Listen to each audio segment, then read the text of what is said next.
오늘은 광주교회 설립 108주년을 맞아 흩어집시다 라는 제목으로 하나님의 말씀을 증거하겠습니다. 우리가 교회라고 부르는 명칭은 대부분 개신교의 예배 장소라고 생각을 합니다. 그래서 교회에 간다고 할 때 어떤 건물에 들어가는 것을 생각합니다. 그러나 성경에서 교회라는 단어는 장소나 건물을 지칭하지 않습니다. 교회는 건물이 아닙니다. 교회는 예수님을 구주와 주님으로 믿고 고백하는 사람들의 공동체입니다. 교회는 예수님을 개인의 구주와 주님으로 믿고 고백하는 사람들의 모임이 교회입니다. 따라서 엄밀히 말해서 예배당은 예배를 드리고 신앙생활을 하는데 효율적으로 사용되는 공간이요, 부동산입니다. 그러나 우리가 생각하는 교회는 모이는 곳이 되어 있습니다. 왜 그럴까요? 신앙생활은 주된 활동이 건물 안에서 이루어지기 때문입니다. 그러나 건물이 교회의 목적이 될 수 없습니다. 공간이 교회의 목적이 된다면 교회의 교회다움을 잃어버릴 수 있습니다. 여러분, 교회가 건물이 아니고 믿는 사람의 모임이라면 교회는 건물에서 이루어지는 일보다 흩어져서 세상에서 감당하는 사명이 더 중요하다고 말할 수가 있습니다. 교회다움은 한 건물과 한 공간에서 모인 사람들이 결국 세상으로 흩어지는 데 있습니다. 세상으로 흩어지는 데 교회의 목적이 있다고 할 수 있습니다. 흩어지는 교회야말로 역동적으로 움직이는 교회요, 사도성을 지닌 교회요, 주님이 세우신 교회인 줄 믿습니다. 예수님의 제자를 사도라고 부릅니다. 이는 보냄을 받았다라는 뜻입니다. 보냄을 받은 곳으로 가는 사람이라는 뜻입니다. 사도라는 뜻도요, 흩어진다는 의미가 있습니다. 흩어지는 사람들이라는 뜻이 있습니다. 그래서 예수님의 제자들이 사도가 되었습니다. 사도의 본분은 보냄 받은 곳으로 가는 사람이기 때문에 그렇습니다. 예수님께서도 하나님으로부터 보냄을 받고 이 세상에 오셨다고 분명히 말씀하셨습니다. 이 세상에 보냄을 받은 주님은 십자가에 죽기까지 구세주의 사명을 감당하셨습니다. 이렇게 보냄을 받아 이 세상에 오신 주님이 부활하신 후 제자들에게 주신 명령이 있습니다. 아버지께서 나를 보내신 것 같이 나도 너희를 보낸다 라고 말씀해 주셨습니다. 너희를 보낸다고 말씀해 주셨습니다. 흩어지라고 말씀해 주신 것입니다. 흩어지기 위해서 주님은 제자들을 부르셨습니다. 그리고 함께 계셨습니다. 그리고 제자들을 둘씩 짝지어 보내셨습니다. 누가복음 10장 1절은 이렇게 말합니다. 누가복음 10장 1절, 그 후에 주께서 따로 70인을 세우사 친히 가시려는 각 동네와 각 지역으로 둘씩 앞서 보내시며, 여기서 예수님께서 제자들을 앞서 보내셨다고 말씀해 주고 있습니다. 왜 앞서 보내신 걸까요? 예수님이 제자들이 간 곳을 뒤따라 가시기 위함이었습니다. 제자들을 먼저 앞서 보내신 것은 예수께서 들어가시기 위하여 길을 닦기 위함이라고 말씀해 주셨습니다. 모든 교회는 세상에 보냄을 받은 사도적 사명, 선교적 사명을 가지고 있습니다.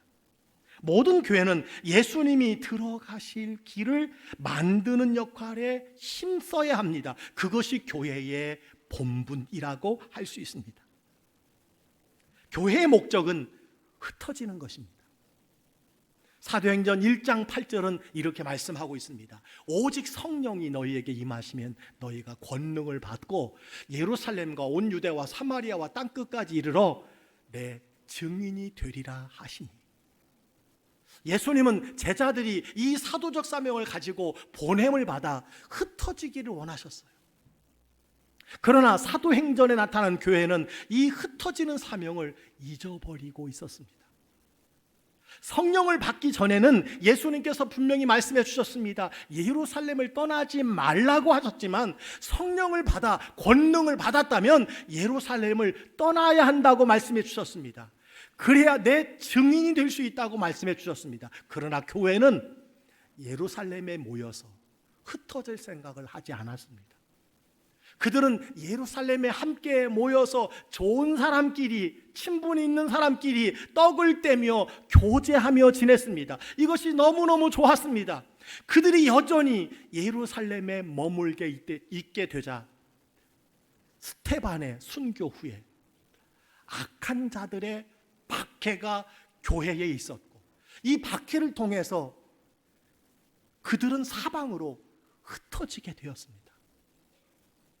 악한 자들의 예루살렘 교회를 향한 박해가, 믿는 자들을 향한 핍박이 교회로 흩어지게 만들었다라는 것입니다.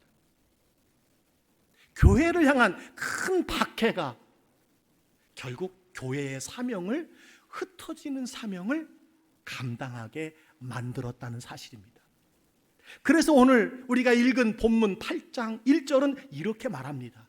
사울이 그가 죽임당함을 마땅히 여기더라. 그날에 예루살렘에 있는 교회에 큰 박해가 있어 사도 외에는 다 유대와 사마리아 모든 땅으로 흩어지니라.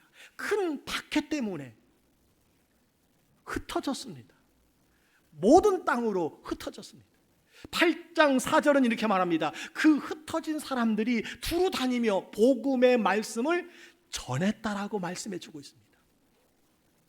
교회는 모이는 것이 목적이 아닙니다.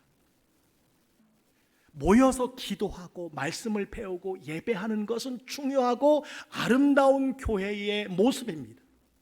그러나 모이는 이유가 있습니다. 흩어지기 위해서입니다. 흩어지는 것이 교회의 목적입니다. 혹시 오늘 저의 설교를 듣고 목사님이 이제 다 흩어지래, 교회 모이지 말래, 교회를 다 떠나래, 여러분 이렇게 생각하면 오늘 설교와 전혀 관계없는 생각을 갖게 되는 것입니다. 흩어지기 위해서 모여야 합니다.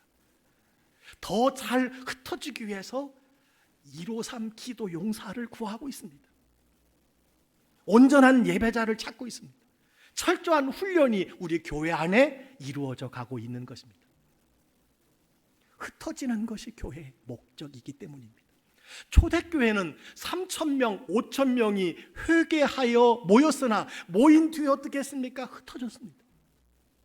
복음이 온 유대와 사마리아와 땅끝까지 전해져야 하기 때문에 흩어진 것입니다. 예루살렘에 모여서 흩어지지 않는 것을 안타깝게 보신 하나님께서 흩으신 것이라고 볼 수 있습니다. 사람들이 흩어지지 않고 모이기만 하였더니, 건물 안에, 가정 안에 믿는 사람들끼리만 모여 있더니 하나님께서 흩으셨다고 성경은 우리에게 말씀해 주고 있음을 보게 됩니다. 가라고 하는데, 전하라고 하는데, 복음을 증거하라고 하는데 가지 않으니까 하나님께서 흩어 보내셨다고 말씀할 수가 있습니다. 사도행전 7장의 스데반의 순교와 본격적인 박해는 흩으시는 하나님의 손길이라는 것을 우리가 기억해야 합니다. 사도행전 8장에서 비교적 가까운 유대와 상종하고 싶지 않은 사마리아, 모든 땅으로 흩어졌습니다. 11장에서 흩어진 자들이 베니게와 구브로와 안디옥까지 이르게 되었습니다. 12장에서 야고보의 순교 역시 교회를 흩으시기 위한 하나님의 섭리였다는 것을 성경을 우리에게 말씀해 주고 있습니다. 13장에서 드디어 바울과 바나바가 선교사로 나가게 되었습니다. 박해 때문에 저들이 흩어졌습니다. 그래서 교회로 부르신 사명을 감당하게 되었습니다. 자, 흩어진 사람들이 무엇을 했습니까? 제자 중에 하나인 빌립도 박해를 받아 흩어짐을 통해서 보냄을 받았습니다. 큰 박해가 빌립을 사마리아에 가도록 했어요. 여러분, 사마리아가 어떤 곳입니까? 요한복음 4장에서 예수님이 사마리아에 들어가 여자에게 복음을 전한 이후 누구도 가지 않는 그곳이 사마리아입니다. 그곳에 박해 때문에 빌립이 갔습니다. 제자들이 편견을 가지고 가기 싫어하는 곳에 마침내 빌립이 들어가게 된 것입니다. 오늘 4절 5절은 이렇게 말합니다. 그 흩어진 사람들이 두루 다니며 복음의 말씀을 전할새 빌립이 사마리아 성에 내려가 그리스도를 백성에게 전파하니. 그곳에서 두루 다니며 복음을 전파할 때 놀라운 능력이 나타났습니다. 어떤 능력입니까? 오늘 7절은 이렇게 말합니다. 많은 사람에게 붙었던 더러운 귀신들이 크게 소리를 지르며 나가고 또 많은 중풍병자와 못 걷는 사람이 나으니. 그리고 8절에 보니까 복음이 들어갈 때 그 성에 큰 기쁨이 있었다고 말씀해 주고 있습니다. 지금도 복음이 들어가면 놀라운 능력이 나타납니다. 복음이 전해질 때 놀라운 일들이 나타나게 되는 것입니다. 복음이 들어가면 그 인생이, 희락이, 그 가정이 화목과 축복이, 그 교회가, 그 나라가 부강해지고 하나님의 보호하심을 받게 되는 것입니다. 하나님의 능력의 역사를 경험하게 되는 것입니다. 우리도 흩어져서 세상에 가야 하고 복음을 전할 때 기쁨이 그 성에 있게 해야 하는 것입니다. 이것이 교회의 사명입니다. 모이자, 흩어지지 말자, 더 하나 되자. 여러분, 우리는 이렇게 말하고 기도하고 그것이 하나님의 뜻인 것처럼 생각할 때가 많이 있습니다. 그러나 오늘 성경은요, 모였으면 은혜 받고 기도하고 성령의 충만함을 받아 흩어지라고 말씀해 주고 있다는 사실입니다. 복음을 전하는 기쁨이 그 성에 있게 하라고 말씀해 주고 있음을 보게 됩니다. 교회가 오랫동안 하나님의 능력을 경험하지 못하고 기쁨이 없다면 원인이 있습니다. 내가 예수를 믿은 지 오랜 시간이 지났지만 능력 있는 하나님의 역사를 경험하지 못하고 기쁨이 어느 순간 사라졌다면 원인이 한 가지입니다. 보내신 곳에 가지 않고 맡겨주신 사명에 흩어지지 않았기 때문이라는 사실을 기억해야 합니다. 바로 이 흩어진 사람들 때문에 설립된 교회가 그리스도인이라는 별명을 얻게 된 안디옥 교회입니다. 그리스도인이라는 별명은 나쁜 의미의 별명입니다. 예수밖에 모르는 사람들, 만나면 예수 이야기만 하는 사람들, 예수에 빠진 사람들, 이게 바로 그리스도인이었습니다. 박해받아 흩어져서 가는 곳마다 복음을 전하는 그때 그리스도인이라는 별명을 얻게 되었고, 그것이 안디옥에 있었던 일인 것을 성경은 우리에게 말씀해 주고 있습니다.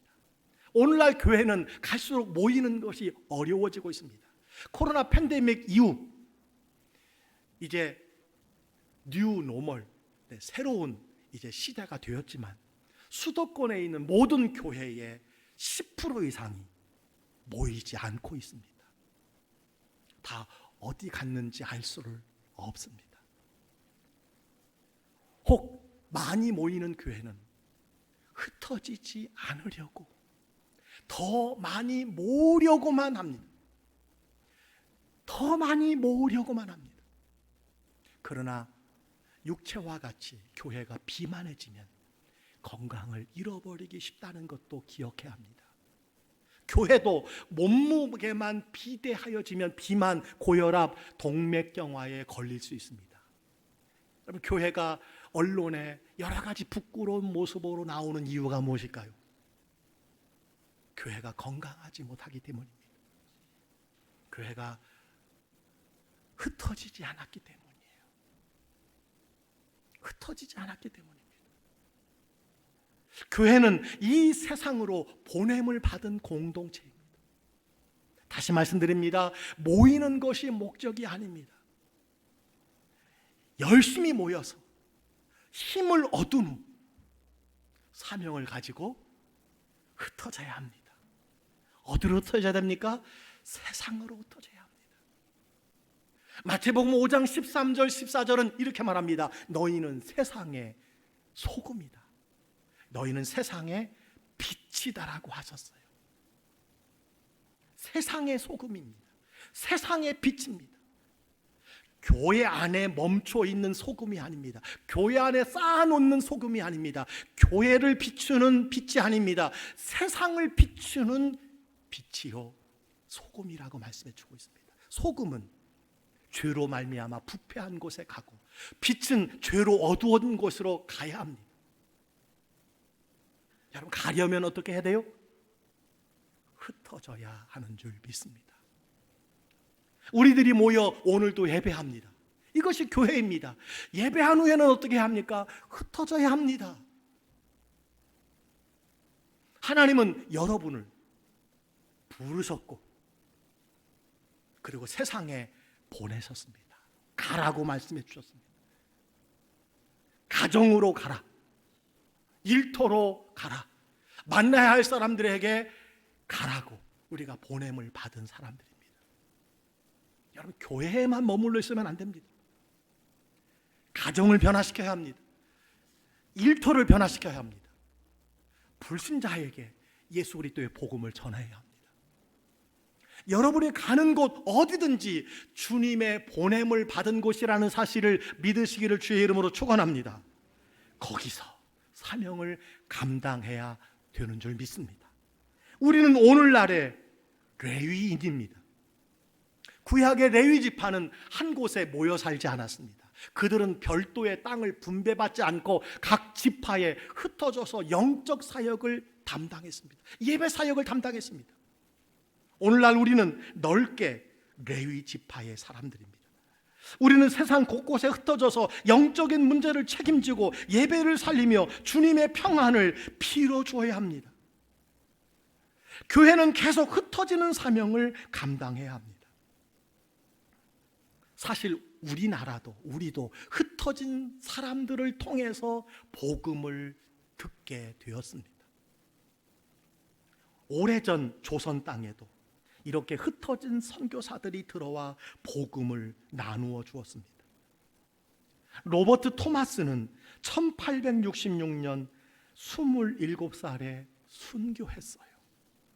언더우드 선교사는 1885년 26살에, 아펜젤러는 27살에, 헐버트 선교사는 1886년 23살에 조선에 들어왔습니다. 결핵병원을 세운 로제타 셔우드홀은 1890년 25살에 약혼 후에 여자 혼자 조선에 들어왔습니다. 이들의 흩어짐으로 대한민국은 놀라운 일들이 일어났습니다. 이제 우리 한국교회가 세계를 향해 흩어 보내는 일을 힘있게 감당하고 있음은 하나님의 축복인 줄 믿습니다. 그 사랑의 빛을 갚아가고 있는 것이라고 저는 믿습니다. 복음 전파는 조국 대한민국에 놀라운 발전과 기쁨을 가져다 주었습니다. 깜깜한 이 땅에 복음을 전하고 학교를 세우고 교회를 세우고 병원을 세웠습니다. 구제하는 일을 선교사들이 감당했습니다. 제가 9년 동안 목회했던 서귀포 교회의 시작이 구호품을 나누어주는 장소로 모이기 시작하여 교회가 시작된 것을 알 수 있습니다. 여자 학교가 세워진 것은 기독교 때문입니다. 여자들에게 배움의 기회가 주어진 것도 기독교 때문입니다. 남녀 평등, 어린아이를 존중하게 된 것 다 기독교 때문입니다. 근대 문화의 유입으로 대한민국에 희망이 보이기 시작했습니다. 복음이 들어와서 헐벗고 가난한 대한민국이 대한복국이 되었습니다. 여러분, 하나님의 은혜인 줄 믿습니다. 이제는 한국교회가 세계 선교의 주역으로 섬기게 되었습니다. 교회가 선교사와 선교비를 보내는 것은 흩어지는 사명을 감당하는 가장 중요한 일입니다. 우리가 농어촌 교회, 도시의 작은 교회, 가난한 나라에 계속 보내야 합니다. 계속 보내야 합니다. 이제 광주를 넘어 대한민국을 넘어 땅끝 영혼 구원의 비전으로 계속 흩어지는 교회가 돼야 될 줄 믿습니다. 광주교회의 시작도 흩어짐의 역사입니다. 최초의 성결교회 역사책인 조선 야소교 동양선교회 성결교회 약사에는 경안교회, 즉 광주교회의 태동에 대해서 다음과 같이 소개되어 있습니다.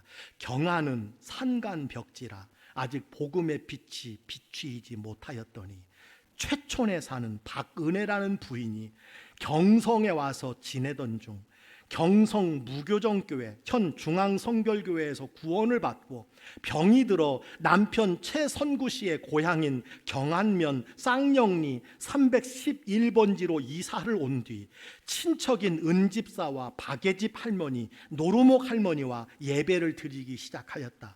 믿는 자가 많아지게 되어 무교정 교회로부터 요청하여 여자 교역자 전도부인인 나 영은이 43km를 출장하여 이곳 경안에서 전도하고 성경을 가르친 수십 명의 교인이 모이게 되어 1915년 5월 26일 최촌 기도소라 명명하고 예배를 드림으로써 경안교회가 시작이 되었다.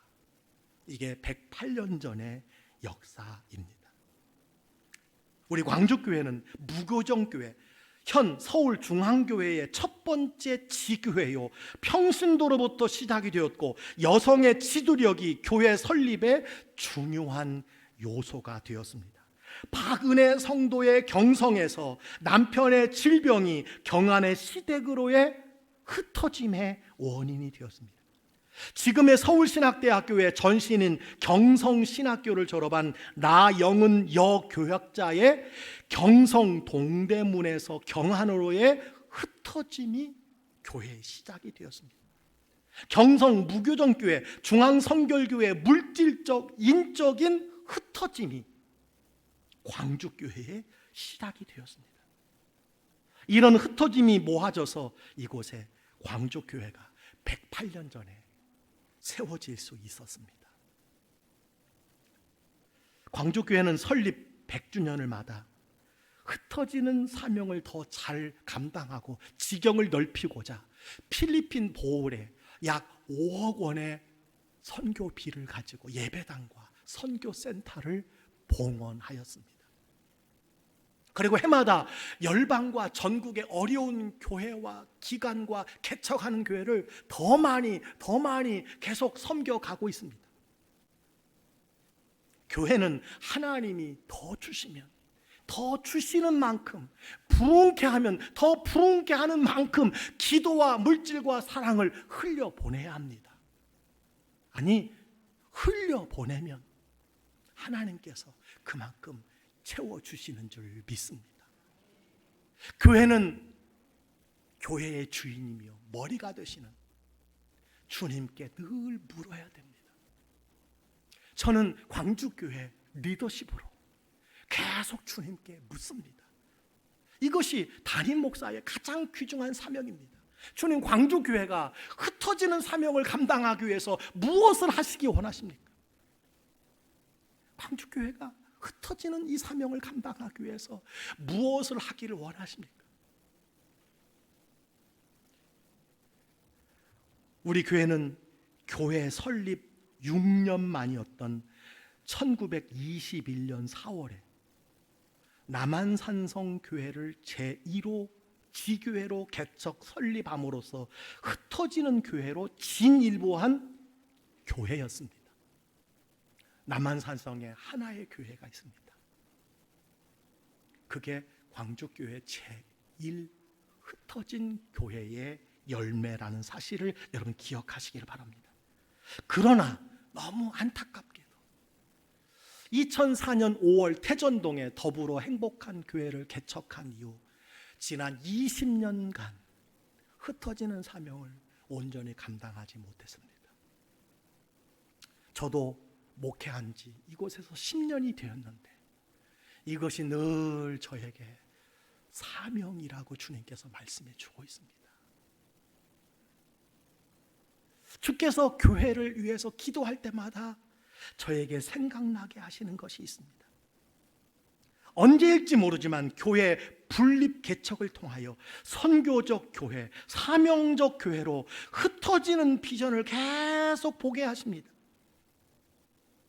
아울러 108년 성상 광주교회를 섬겨오신 24명의 목회자와 수많은 부교역자가 서울신학대학교를 통해서 1911년에 세워진 경성신학교를 통해서 사명자요, 예언자요, 전도자로 보내주신 그 은혜도 절대 잊지 말아야 한다고 주님께서 말씀해 주고 있습니다.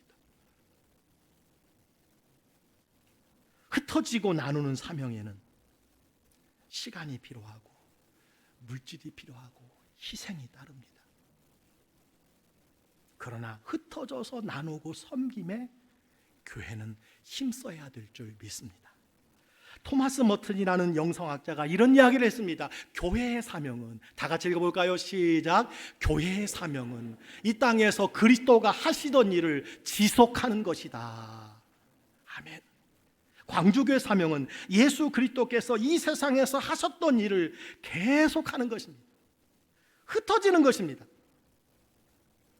여러분, 다시 한번 강조합니다. 교회가 모이는 이유는 흩어지기 위한 것입니다.